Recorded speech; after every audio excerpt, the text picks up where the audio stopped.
Hindi naman nakakain itong impeachment. Rather, Senator Judge Go is recognized for his seconding speech. Mr. Presiding Officer, I just wish to give my remarks and second the motion of Senator Judge Bato de la Rosa. I agree with the motion of Senator Judge Bato. Ang gusto nating kalabasan ng paglilitis na ito ay hustisya, hindi politika. Mararating lang natin ito kung masasagot ang mga katanungang na hindi nabibigyan ng linaw hanggang ngayon. Kung kaya't sana naman pag-aralan natin ito ng mabuti. Tama na hindi dapat ito patagalin, pero hindi rin dapat ito madaliin. At the very least, pag-aralan natin ito ng mabuti. Baka naman maaari natin itong ibalik o i-remand muna natin.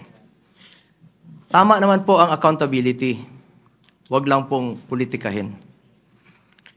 May tamang proseso ang impeachment. Dapat pag-aralan natin ito ng mabuti. Under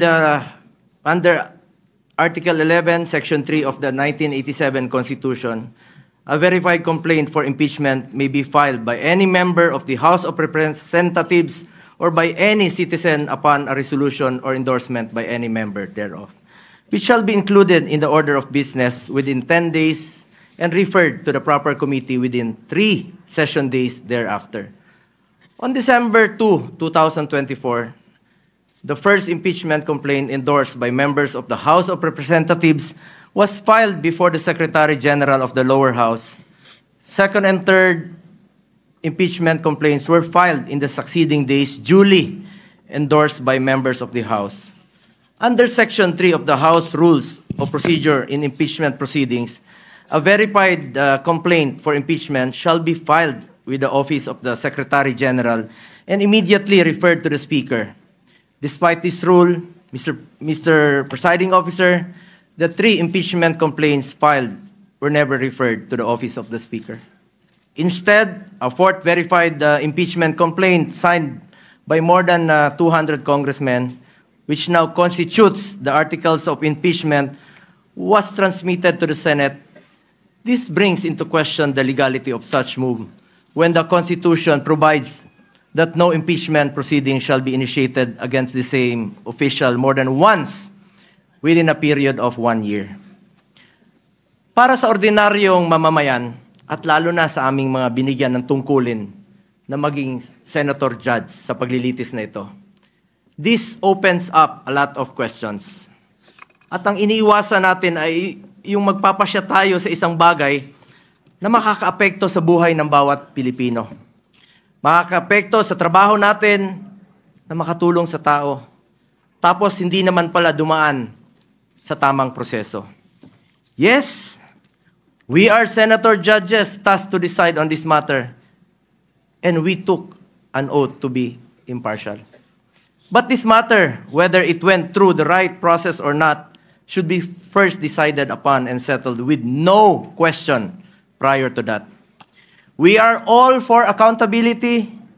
In fact, maganda nga sana mapakita ng accused at ng accusers kung may ebidensya ba o wala. Pero bilang mga mababatas, dapat siguraduhin alinsunod ito sa batas at tamang proseso. Dapat hindi na circumvent ang batas, dapat nasunod ang due process at ang rules. Hindi pwedeng shortcut. Justice delayed is justice denied, and justice conducted the wrong way is no justice at all.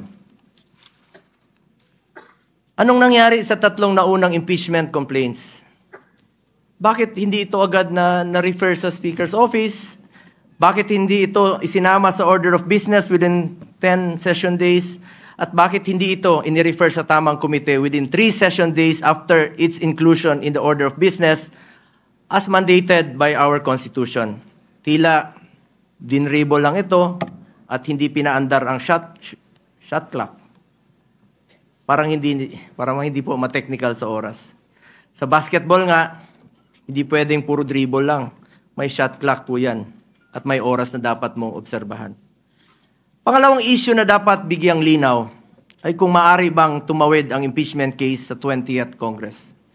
This is the first time in our history that an impeachment case was filed nearing the expiration of a legislative Congress. The reality is, we do not have enough time to finish the impeachment trial this Congress. Mag-aabot na po ang 19th at 20th Congresses at magkakaroon na ng new set of senator judges by June 30. Maging tayo, hindi magkasundo kung paano bang tumawid ito sa next Congress o hindi. Mr. Presiding Officer, ilan lang po ito sa katanungan na legality na hindi pa nasasagot. Mayroon pa pong pending sa Supreme Court challenging the legality of the impeachment case. Baka masayang lang ang oras natin dito if in the end, this complaint suffers from constitutional infirmities. Let us focus on what is important for our people that we serve. Hustisya sa tamang paraan at serbisyo na makakatulong sa mga Pilipino. Yun po ang kailangan ng taong bayan. Yun ang dapat pagtuunan ng pansin. Mr. Presiding Officer, para sa akin, mas mabuting unahin natin ang tunay nating trabaho. Ang pagseserbisyo sa taong bayan, maraming nasasayang na oras sa isyong ito na hindi naman mapapakinabangan ng ordinaryong Pilipino.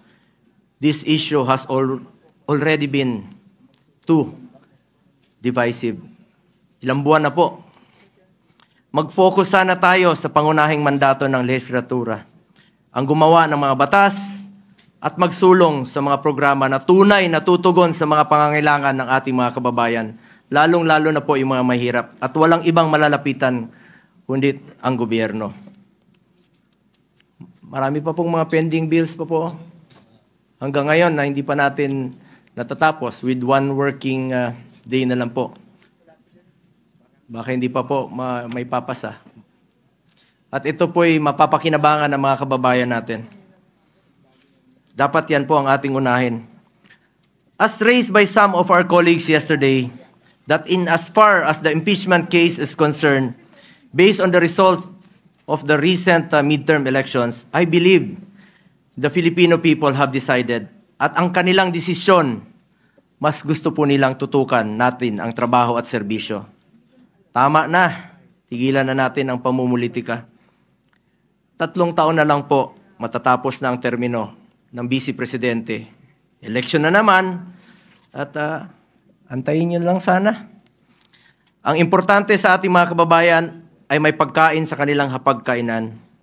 May matibay na healthcare system na kayang tumugon sa pangangailangan ng may sakit, disenteng trabaho at marangal na pagkakakitaan, dekalidad at abot-kayang edukasyon, at ang katiyakan at panatag na ligtas silang makakauwi kahit sa gabi. Hindi naman nakakain itong impeachment. Sana pwede ninyong ikonsidera at the very least, bago tayo maglitis dito, siguraduhin muna natin na nasa tama na prosesong tinahak natin dito.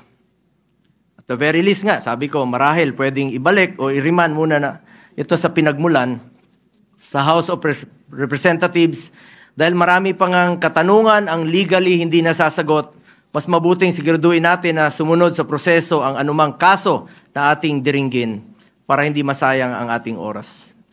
Sang-ayon po ako na hindi natin ito dapat patagalin. Kahit si Vice President Sara Duterte gusto naman harapin ang kaso, ngunit wala ring dapat may gusto na madaliin po ito. Paano kung magsimula na tayo ngayon at magdesisyon ang Supreme Court na unconstitutional ang ginawang procedure ng House of Representatives? Paano kung sabihin nila na hindi pwedeng tumawid sa 20th Congress? Ano ang magiging aksyon natin? This puts us in a possible conflict with the decision of the Supreme Court. We must be prudent about this matter. Mr. Presiding Officer, I just want to reiterate, hindi ko po tinatalikuran ang aking sinumpaang mandato. Tungkulin ko yan as Senator Judge, kahit araw-araw tayong maglitis dito, but we would also be remiss of our duty kung hindi natin siguraduhin na dumaan ito sa tamang prosesong nakasaad sa ating konstitusyon. At kilala ko po ang mga Duterte, Mr. Presiding Officer. Hindi sila tumatakas sa accountability, hindi sila tumatalikod sa hamon ng buhay. Hindi sila tumatalikod sa kanilang tungkulin. Maraming beses nang sinabi ni dating Pangulong Duterte na handa nga siyang sumagot at harapin ang mga inaakusa sa kanya, pero dito po sa ating bayan, hindi sa ibang bansa. Nabanggit din po ni Vice President Sara Duterte na handa siyang harapin ang impeachment case laban sa kanya. Hindi ito issue ng pagtakas sa accountability. Ang gusto natin dito, siguraduhin na nasunod ang tamang proseso. We must respect and abide by the procedure laid out in our Constitution. Hindi pwedeng mamili lang tayo ng mga provision na ating susundin. We are all bound to the rule of law and we must follow due process. That is all, Mr. Presiding Officer.